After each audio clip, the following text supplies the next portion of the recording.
Bonjour à toutes et à tous. Je suis en train de préparer un programme en ligne, programme de méditation en ligne ainsi qu'un programme d'Ayurveda en ligne. Ce sont 2 programmes d'enseignement délivrés dans le cadre de la certification Chopra de coach bien-être total. Donc, un programme adresse l'Ayurveda et l'autre programme la méditation Chopra, la méditation du son primordial Chopra, c'est-à-dire avec un mantra personnel que vous recevez, que chaque personne reçoit, selon sa date, la date, l'heure et le lieu de naissance de la personne. Aujourd'hui, j'avais surtout envie de faire une, courte vidéo sur l'histoire de la méditation du son primordial avec Deepak Chopra et Roger Gabriel, entre autres. En fait, le centre Chopra a été créé par 2 personnes, Deepak Chopra, d'où le nom, Chopra, le centre Chopra, mais qui s'appelle maintenant simplement Chopra, et ensuite David Simon, qui malheureusement est décédé depuis quelques années. Roger Gabriel s'est associé aussi avec ces 2 personnes et surtout avec Deepak Chopra, pour ce qui est de la méditation, je pense. Sachant que tous les 2 en fait, se sont rencontrés dans le cadre de la méditation transcendantale de Maharishi Mahesh Yogi, qui était le fondateur de la méditation transcendantale. C'est lui, en fait, qui l'a amené en Occident. La petite histoire, en fait, que je voulais vous raconter, ça a été conté par Malika Chopra, qui est la fille de Deepak Chopra, qui a aussi un peu repris le flambeau dans l'organisation Chopra.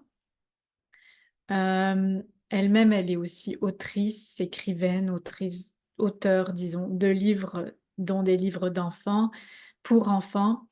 Elle parle dans ses livres de yoga, de méditation, je crois aussi, beaucoup de yoga.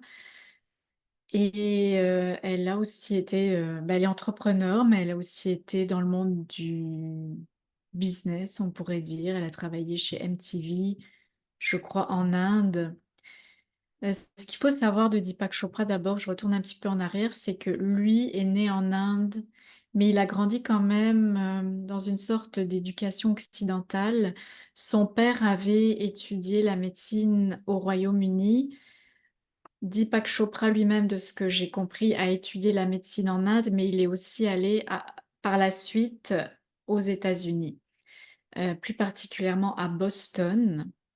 C'est dans cette ville qu'il habitait avec sa famille, sa femme et ses 2 enfants, et c'est là qu'il a appris la méditation transcendantale, qu'il l'a découverte peut-être, bon, on dit qu'il n'y a pas de hasard, mais dans tous les cas, ce que Malika raconte sur son père à l'époque, c'est que c'était un médecin, bon, il était spécialiste à cette époque-là déjà, je crois, enfin, c'était un interne, peut-être qu'il n'était pas encore spécialiste, mais par la suite, il s'est spécialisé en endocrinologie.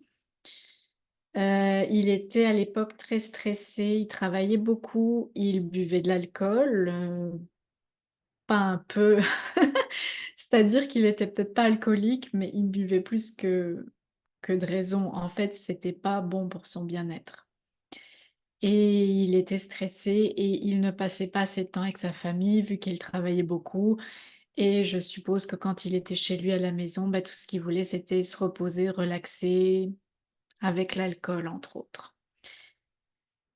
Or, il a découvert la méditation transcendantale. Pour lui, ça a changé sa vie.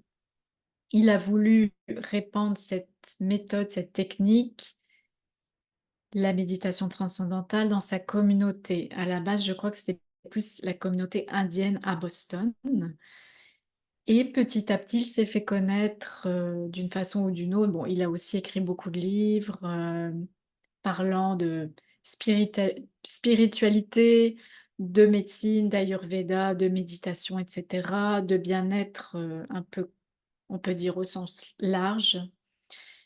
C'est quelqu'un de très actif, très intelligent et il continue à l'être, actif, sur sa chaîne YouTube, par exemple. Ses enseignements sont en anglais, mais moi, ce que je transmets de ces enseignements, c'est en français. Hem et donc ça a changé sa vie, ça a changé la vie de sa famille. Ses enfants ont aussi commencé à méditer jeunes. Ça les a beaucoup aidés évidemment dans leur développement. Hem C'est pas pour dire que, par exemple, Malika n'a pas arrêté de pratiquer la méditation à un moment dans sa vie, mais sachez que quand vous pratiquez la méditation, ça peut arriver d'arrêter pendant une certaine période ou pendant quelques périodes par-ci par-là, mais c'est d'autant plus difficile de s'y remettre et d'y revenir, et c'est quand même une perte. On perd beaucoup en arrêtant la pratique de la méditation quotidienne. Parce que le but, c'est pas tant de pratiquer, 1 heure par semaine ou de faire une retraite intense de méditation d'une semaine ou de quelques enfin 10 jours.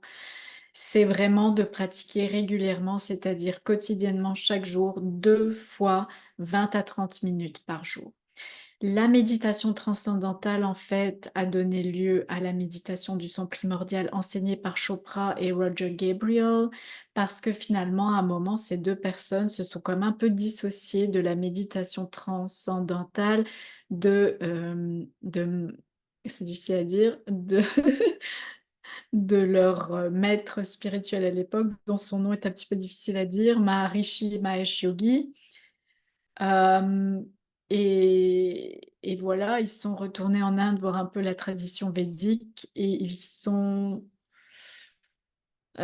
ils ont découvert cette méditation du son primordial avec un mantra personnel basé sur les sons de l'univers, en fait, plus particulièrement le son que faisait l'univers lors de votre naissance, à la date, au lieu et à l'heure de naissance. Et ensuite, ils l'ont amené en Occident. Ils ont développé un programme d'enseignement, donc une pédagogie. Ils l'ont adapté à l'Occident pour que le plus grand nombre puisse apprendre cette méditation, cette méthode de méditation avec mantra qui est la méditation du son primordial. Donc voilà ce que je voulais dire pour la petite histoire de la méditation du son primordial, de Deepak Chopra, comment il a découvert la méditation transcendantale et qu'ensuite il a décidé de développer sa propre méthode à partir quand même de la tradition védique. Donc de la tradition ancienne, si on veut, indienne. Donc voilà, c'était, pour vous donner un aperçu et j'espère évidemment que vous serez intéressés d'en savoir plus sur la méditation, d'en apprendre plus et vous-même de vous initier à la méditation. La méthode que j'offre, c'est une méthode efficace, simple et le programme que je propose est très pratique. Aussi, il y a de la théorie, il y a de la pratique, ça permet de comprendre les choses, mais aussi de les expérimenter et finalement de mettre la méditation au cœur de sa vie, c'est-à-dire dans son quotidien et d'en retirer tous les bienfaits. Et les bienfaits sont multiples sur plusieurs plans, aussi bien le physique que, même au niveau de l'énergie, hein, l'énergie vitale, la force vitale disons, c'est du yoga aussi, hein, donc on parle de prana. Le quand même l'émotionnel, le fait de se détacher de ses pensées, le cognitif, l'intellect, ça peut quand même développer une certaine forme d'intelligence, la méditation. En tout cas, ça a un impact direct sur le cerveau et ensuite, le côté plus spirituel finalement de connexion à l'intérieur de soi, à sa nature véritable et profonde. Pour en savoir plus, je vous invite à communiquer avec moi, à commenter si vous avez des questions également et à me suivre. Merci. Bonne journée, namasté.